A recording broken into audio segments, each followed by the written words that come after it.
Il est 8h33 sur RMC et BFM TV. Et oui, le Covid revient. Et donc Gilles Pialou aussi. Bonjour Gilles Pialou. Vous êtes le chef du service des maladies infectieuses et tropicales de l'hôpital Thonon.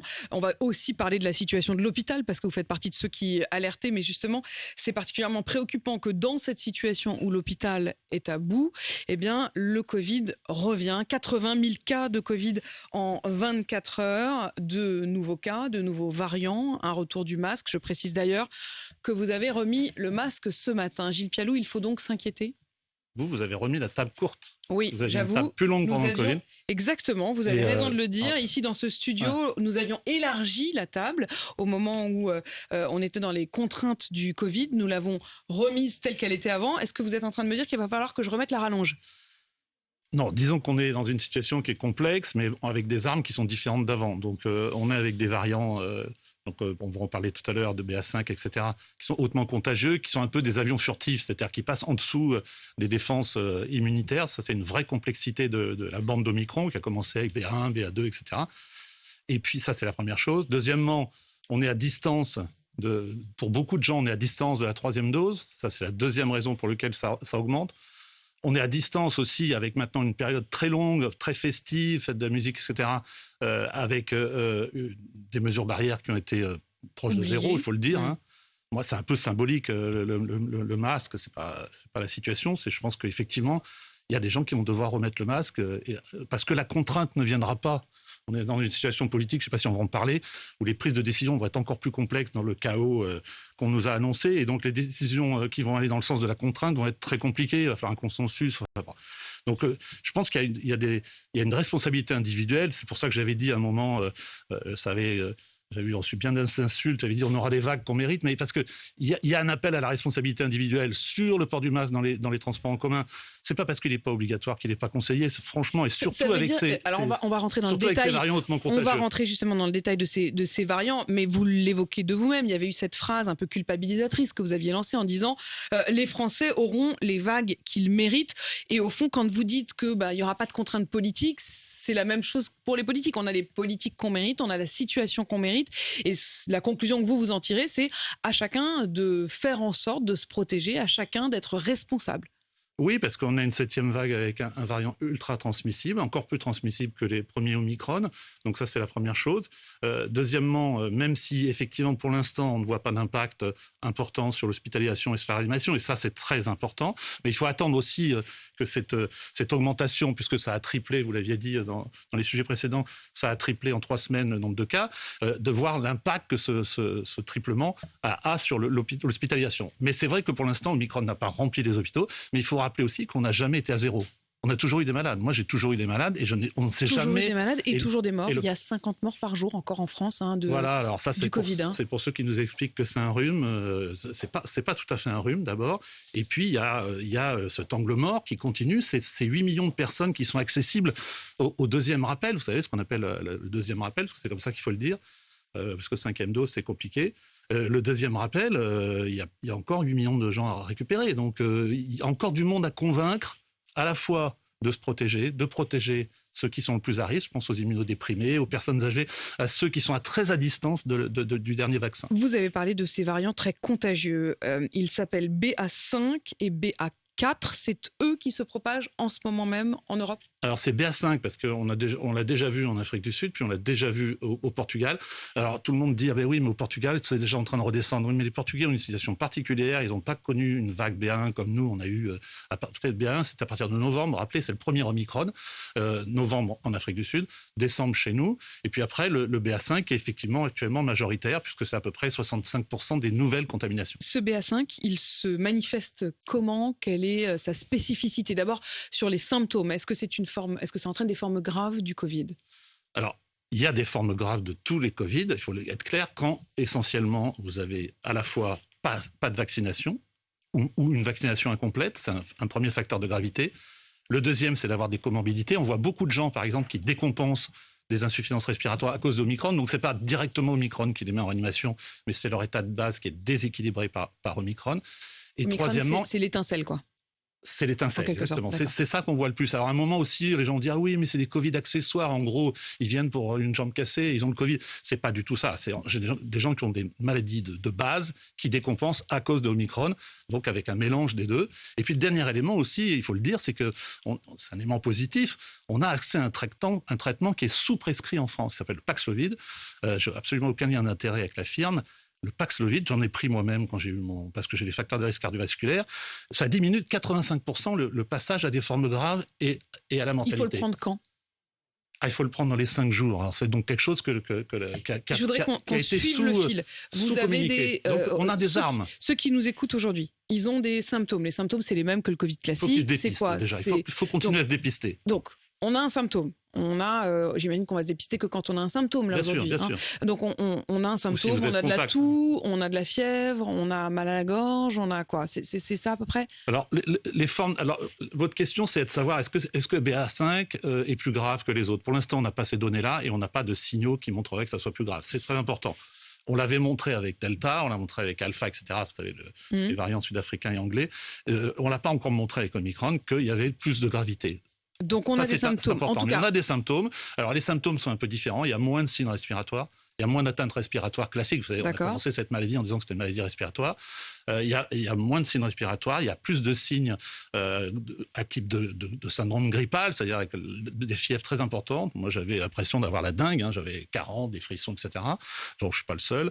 Et puis, effectivement, des signes ORL et des mal à tête très importantes. Un mal de tête. Mais ça peut ressembler à autre chose aussi. C'est pour ça qu'il faut dépister. On se fait tester. Donc, on a ces symptômes, on se fait tester. On s'isole. Si on est positif, d'abord, on s'isole. On continue à s'isoler comme avant. Mais oui, c'est ça, vous faites.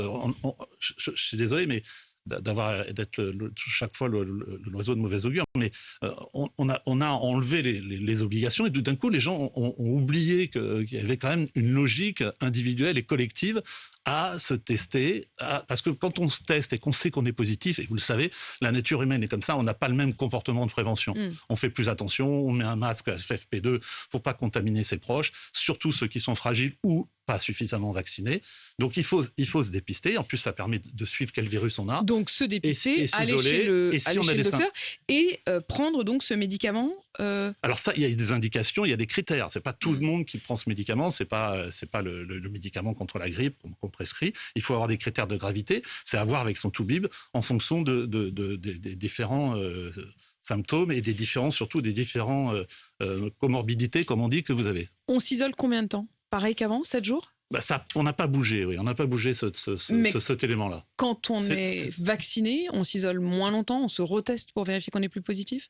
Alors, il n'est pas conseillé par les autorités de santé de se retester parce que les gens sont très souvent positifs assez longtemps et c'est très difficile d'avoir cette information-là. Mais bon, dans le marché du travail, on le voit actuellement et ça pèse sur l'hôpital, par exemple. On va en parler tout à l'heure. Vous avez beaucoup d'absents ? Ah bah oui, l'absentéisme, c'est un très bon marqueur d'ailleurs, l'absentéisme dans les entreprises, l'absentéisme dans les écoles, voilà.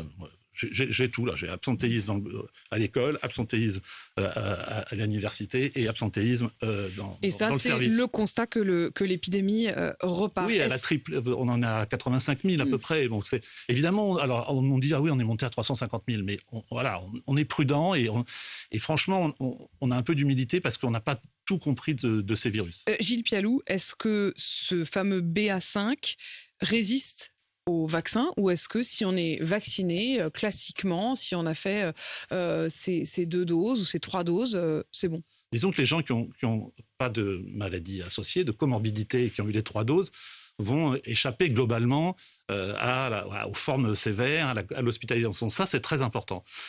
Évidemment, ces variants très contagieux augmentent le niveau d'immunité. C'est une mauvaise nouvelle pour l'immunité collective, ces variants, justement, parce qu'ils nécessitent qu'on hausse le niveau de protection des plus fragiles. Et c'est pour ça qu'on met le paquet sur les 8 millions de plus de 60 ans qui ne sont pas vaccinés. J'ai du mal à suivre Gilles Pialou, parce qu'on avait le sentiment au contraire que plus le virus circulait, surtout s'il circulait à bas bruit, alors ça créait une immunité collective qui, à terme, était forcément positive pour tout le monde. Et là, vous nous dites que c'est une mauvaise nouvelle, je ne comprends pas. C'est une mauvaise nouvelle parce que, par exemple, c'est un peu technique, mais si vous avez ça aussi, il faut dire aux gens, parce qu'il y a beaucoup de gens qui disent ah oui, mais moi en 2020 j'ai eu le Covid, ouais. Donc finalement donc, je suis tranquille. Après, mais non, on n'est pas tranquille parce qu'on sait maintenant que très bien, il y a plein de papiers qui viennent de sortir, que l'immunité qui a été induite par la souche initiale, la souche Wuhan, ne sert quasiment à rien pour Omicron, en gros, pour faire clair. On sait aussi que c'est comme des maladies différentes. Mais c'est une maladie différente, puis ce virus, finalement, a de plus en plus de perversions, si l'on peut dire, à échapper au système immunitaire. Quand vous avez eu, par exemple, Omicron en janvier, donc plutôt le BA1, eh ben, vous êtes 7 fois moins, votre sérum neutralise 7 fois moins les variants actuels. Vous voyez ce que je veux dire? Donc en fait, on ne peut pas calculer, je dis, bon, je suis tranquille, j'ai eu en janvier, j'ai aucun risque, je peux embrasser la personne qui est contagieuse, c'est la festa, etc. Non, parce que, voilà, c'est pour ça que je dis que c'est une mauvaise nouvelle pour l'immunité collective, parce qu'il y a une telle variabilité à l'intérieur même de ces virus d'Omicron que finalement, ça ne participe pas tellement à l'immunité collective, et d'où la demande d'efforts de prévention et de vaccination. Et c'est le moment où vous montrez votre masque. Je voudrais comprendre une chose parce que j'avoue qu'on s'y perd. On ne sait plus à quel nombre de doses on est censé être. Le tout un chacun, je veux dire, un adulte bien portant, classique, est censé avoir reçu combien de fois la dose du vaccin? Alors, la base, c'est 3 doses. La base, c'est 3 doses. Et après, effectivement, il y a le rappel, deuxième rappel pour les plus à risque. Ça, c'est à voir en fonction des personnes. Et puis, il y a aussi quelque chose qui va jouer beaucoup. On est tous censés avoir reçu 3 doses. Hein. J'avoue qu'on a un peu perdu le fil. Oui. On est tous censés avoir reçu 3 doses. Et seuls les plus fragiles, et notamment les plus âgés, sont censés avoir reçu la 4e. Mais c'est beaucoup de monde. C'est pour ça que je vous disais, 8 millions de c'est surtout les plus de 60 ans. Et ça fait beaucoup de monde. Un quart des personnes éligibles à cette 2e dose de rappel ne l'ont toujours pas reçue. Voilà, ça c'est un des constats. Pourquoi ? Parce qu'au moment où on a dit, le 17 mai, on enlève les obligations, enfin l'exécutif a dit on enlève les obligations, les gens ont entendu finalement c'est réglé, Omicron nous a réglé le problème, en fait rien n'est réglé. Donc il va falloir s'habituer à vivre avec ces vagues et surtout être réactif. C'est-à-dire que les Français n'attendent pas qu'il y ait des contraintes pour justement retourner à la vaccination. Il y a encore 200 centres de vaccination. Donc on peut se vacciner chez les pharmaciens, on peut se vacciner. Quand vous dites on peut se vacciner, tout le monde peut se vacciner? C'est-à-dire que je reprends l'exemple de l'adulte bien portant qui n'était pas prioritaire pour cette 4e dose. Aujourd'hui, en sortant de cette interview, en vous ayant écouté, ils peuvent aller chez le pharmacien et dire bonjour, je voudrais ma 4e dose. Il peut avoir une prescription de son médecin s'il n'est pas complètement dans les clous. Et effectivement, les gens peuvent demander d'eux-mêmes. Et c'est vraiment... Et ça leur sera donné. Je veux dire, il n'y a pas des critères à remplir. Non, il n'y a pas de critères à remplir. Tout le monde peut avoir la 4e dose. Ouais. À titre personnel, vous conseillez à tous ceux qui nous écoutent et surtout, de faire la 4e dose. Il y a un autre truc qu'on entend beaucoup dans les consultes et puis sur les réseaux sociaux, c'est ah oui, mais je vais attendre qu'il y ait des vaccins de 2e génération, ce qu'on appelle les vaccins bivalents qui vont justement protéger contre... Mais n'attendez pas, parce que la 7e vague, elle est maintenant. La 7e vague elle est là, je veux dire, on n'a pas à tergiverser. Son importance, on va voir comment elle se comporte par rapport à l'hôpital. Mais bon, si je peux dire un mot sur l'hôpital, même si on va peut-être y revenir. J'y viens justement. Ouais. 2 mots. D'abord, un mot qui est encore lié sur le Covid, mais ensuite évidemment sur la situation et y compris la réalité politique qui a quand même un impact évidemment sur ce qui se passe. Juste quand même pour rassurer ceux qui nous écoutent, certes ça circule beaucoup, là on l'a bien compris. Il n'y a pas pour l'heure de situation où il y aurait cette vague qui se manifesterait par un afflux massif de malades à l'hôpital. Non, ça monte à l'hôpital, mais ça monte tout doucement. Voilà, on a eu en réanimation, à Tenon par exemple, on a eu un moment 0. Contrairement à mon service, on a eu 0 hospitalisation. Et là, on est entre 2 et 4 hospitalisations. Ça me frappe quand même. Mais bon, la dernière personne qu'on a passée en réa, c'est une femme de 72 ans, 0 vaccin. Donc, donc c'est vraiment qui était encore très à risque et qui ne s'était pas protégé. Très à risque, oui. Gilles Pialou, vous l'avez dit dès le début, vous avez dit, au fond, on va devoir compter sur soi-même, c'est-à-dire on va devoir être dans une responsabilité personnelle, aussi parce que la contrainte ne viendra pas d'en haut. Et vous y pensez à la fois parce que, tout simplement, il y a une forme d'opinion publique lassée, fatiguée, à qui il serait plus difficile qu'avant de dire, on va remettre le masque obligatoire, mais aussi parce que, tout simplement, il n'y a plus de ministre de la Santé. Enfin, techniquement, il y a encore une ministre de la Santé qui est Brigitte Bourguignon, mais qui est démissionnaire, qui juste gère les affaires courantes. Bon, là, franchement, je suis très inquiet. C'est-à-dire qu'autant, c'est pas un jeu de mots, mais je veux dire, l'hôpital, la 7e vague, en face, j'ai peur que l'hôpital, ce soit la 7e compagnie. Vous voyez ce que je veux dire ? C'est-à-dire qu'on est dans une telle situation, alors on peut rentrer dans les détails, mais je veux dire, C'est concret, hein, c'est concret. Hein. Je veux dire, nous, on a 12 blocs opératoires à Thonon, on en a 8 qui fonctionnent, parce que les autres n'ont pas de personnel en face. Vous avez 4 blocs qui sont fermés. 3 à 4 blocs qui sont des blocs qui font la chirurgie du cancer, qui font de la chirurgie vasculaire, la chirurgie thoracique, etc. C'est pas de la petite chirurgie, vous voyez ce que je veux dire. Donc ça veut dire que ça a un impact complet sur les patients. Ça veut dire que vous retardez les programmes opératoires de certains malades. Et c'est d'autant plus préoccupant que, comme vous venez de le dire, on est dans un no man's land de décisions politiques. Je veux prendre 2 exemples concrets aussi. Cette semaine, c'était la journée du don d'organes. Et il y a eu la journée du don d'organes et il y a la journée de maladie de Charcot, qui, vous savez, est un sujet de combat pour moi. Invisibilisation de ces 2 journées. On en a très peu parlé. Il y a eu un papier très bien dans Le Monde sur le don d'organes. Et nous, toute la journée, on en a parlé un sur l'antenne. Oui, on en a parlé. Mais je veux dire, les chiffres, ils sont en face. C'est que vous avez 29%. On a perdu 29% de greffes pendant la crise du Covid, qui n'ont pas été rattrapés, ou qui sont en train de les rattraper. Et c'est compliqué de rattraper quand vous avez des blocs opératoires fermés du fait. Donc il y a vraiment quelque chose qui ne marche plus. Qui ne marche plus si je vous écoute, qui est une perte de chance pour les personnes. Pareil pour les maladies rares. On a un plan maladies rares, dont la maladie de Charcot, mais pas seulement la maladie de Charcot, qui s'arrête en 2022. Quelle décision politique va nous faire un plan ? S'il n'y a pas de plan, il n'y a pas de centre, il n'y a pas de financement, il n'y a pas d'aide aux familles. Donc, et dernier exemple, le VIH, on a perdu 650 000 tests pendant le Covid. Il y a 650 000 personnes qui ne se sont pas fait dépister. Où sont les campagnes qui expliquent, par exemple... Tout ça, c'est des décisions politiques. Et comme ces décisions politiques ne sont pas prises, elles auront aussi un impact. Vous savez, il y a la décision politique. Je prends une décision politique d'Olivier Véran qui était très bien. C'est de faire que chaque personne peut faire un test de dépistage du sida sans ordonnance. En France, ça a été testé à Paris et à Nice. Mais qui est au courant de ça ? Où sont les affiches qui permettent de dire aux gens à la fois remettez le masque et à la fois profitez-en de vous faire dépister de tous les virus, hépatites, etc. Donc on a vraiment une inquiétude et franchement, en vous écoutant et en discutant avec vos collègues journalistes, cette période de no man's land politique est vraiment catastrophique pour l'hôpital. En fait, l'hôpital ne peut pas attendre. L'hôpital ne peut pas attendre qu'il y ait des coalitions. L'hôpital ne peut pas attendre qu'il y ait une nouvelle ministre ou un nouveau ministre de la Santé. Mais en tout cas, il y a des malades qui ne peuvent pas attendre. Je parlais de la maladie de Charcot tout à l'heure. La maladie de Charcot, la moyenne de survie, c'est un quinquennat. Les gens vivent 5 ans en moyenne. Vous comprenez bien que les mois et les années sont comptés pour ces patients-là. Pareil pour les greffés de moelle.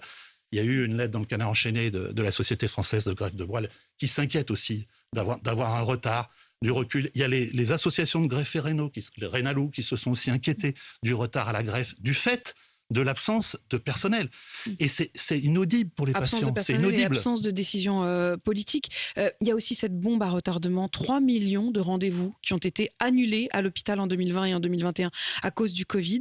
C'est le chiffre qui a été donné hier par la Fédération hospitalière de France. Ça veut dire que concrètement, tous ces millions de rendez-vous qui n'ont pas été honorés, qui ont été repoussés, ils arrivent maintenant, sauf que vous ne pourrez pas les honorer. Vous ne pourrez pas tous les honorer. D'abord, on peut pas les honorer. Enfin, on a du mal à les honorer, ça c'est une première chose. Deuxièmement, vous savez qu'il faut du personnel. Nous, on a fait ce travail-là, par exemple, pour les perdus de vue, des patients infectés par le virus du sida, perdus de vue pendant cette période Covid.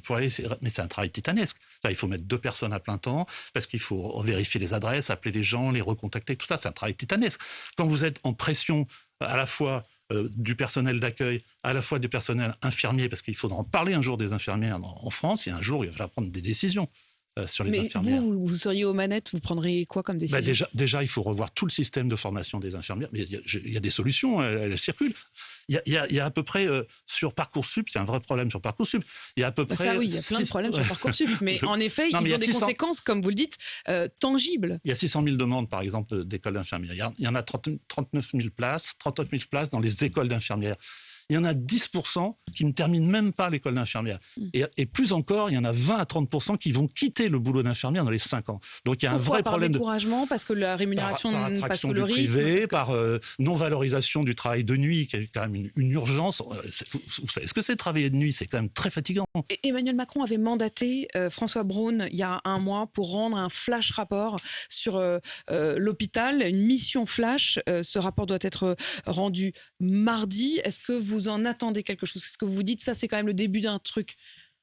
Ce que j'espère, c'est que le flash rapport va avoir une flash décision. Vous voyez ce que je veux dire? C'est-à-dire que c'est pas tellement le flash rapport qui est important. Monsieur Braun connaît très bien le système des urgences, mais c'est d'avoir des flash décisions derrière. Et vous avez bien compris que dans ce chaos-là, ce chaos.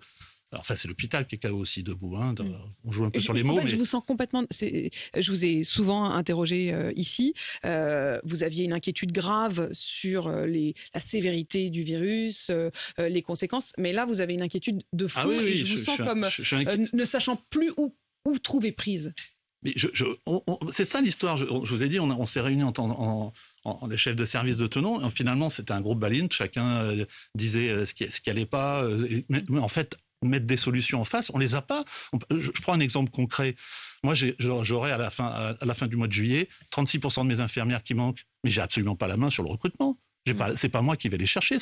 Vous savez, ce qu'on a appelé la gouvernance, on l'a subi, parce qu'il y a une gouvernance complètement bicéphale, sauf pendant le Covid, où là, il y avait une gouvernance médico-administrative qui fonctionnait très bien. Il y avait des cellules de crise. Reproduisons ça, et je vous parle même pas des urgences. Et voilà peut-être la solution. Gilles Pialou, en tout cas, merci pour ce point très complet. Vous êtes chef du service des maladies infectieuses et tropicales à l'hôpital Thonon et vice-président aussi, on en a parlé ce matin, de la Société française de lutte contre le sida. Il est 8h53 sur RMC BFM TV.